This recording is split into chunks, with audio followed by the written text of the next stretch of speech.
सकते। वळूया पुढच्या बातमीकडे। आज गुढीपाडवा, हिंदू नववर्षाची सुरुवात आणि 3.5 मुहूर्तांपैकी एक असा शुभ दिवस।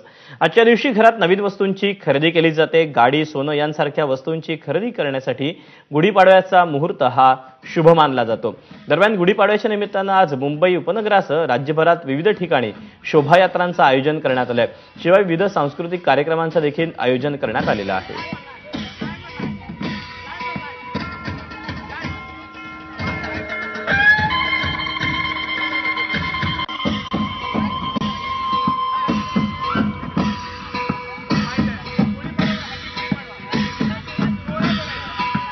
गुढीपाडव्याच्या शुभेच्छांचे मेसेजेस जे आहेत ते आता व्हॉट्सअपवर अनेकांचे आलेले असतील। अर्थातच अनेक जण आता सज्ज झालेले असतील, ते म्हणजे आपल्या गावातल्या निघणाऱ्या शोभायात्रांसाठी। आणि याच शोभायात्रांचं जे आकर्षण आहे ते अवघ्या राज्यासह देशभराला देखील आहे।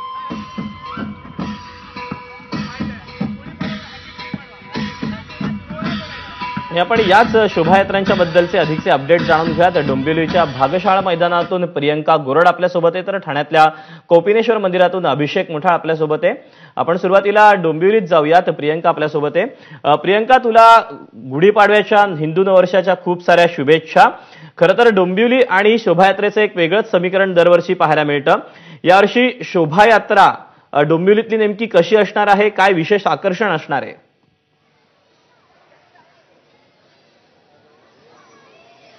नक्कीच दीपक, तुला आणि आपल्या माझाच्या संपूर्ण परिवाराला आणि माझाच्या प्रेक्षकांना सर्वप्रथम पाडव्याच्या खूप खूप खूप शुभेच्छा। आणि माझ्या आवाजातून किंवा माझ्या बोलण्यातून तुला उत्साह दिसत असेल, आणि हा उत्साह माझ्यामध्ये आला आहे तो म्हणजे या डोंबिवलीकरांमुळे। तू पाहू शकतोस कशा पद्धतीने ही लहान मुलं, शाळकरी विद्यार्थी जे आहेत ते आता शोभायात्रेसाठी सज्ज झालेत। थोड्याच वेळामध्ये शोभायात्रेला सुरुवात होणार आहे।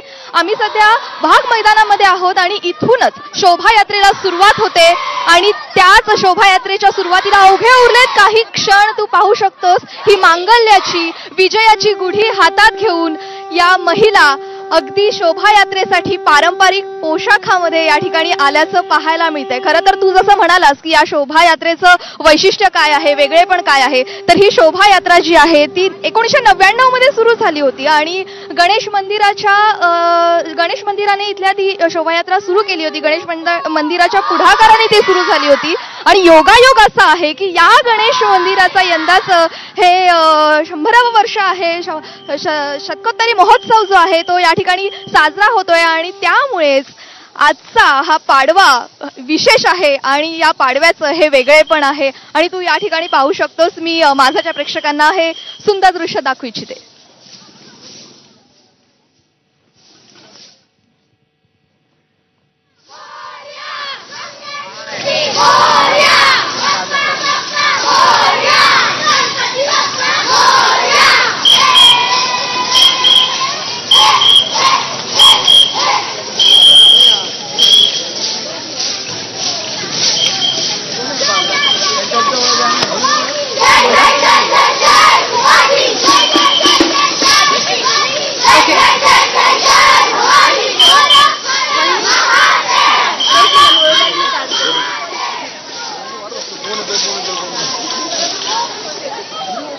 दीपक, तू या ठिकाणी पाहू शकतोस की आता शुभारंभ जो आहे हा शोभायात्रेचा काय म्हणू शकतो आपण, शुभारंभ झालेला आहे। या चिमुरड्यांनी लेझिम नृत्य करत शोभायात्रेला आता प्रारंभ होतोय हे दर्शवलेलं आहे। खरं म्हणजे खूप सुंदर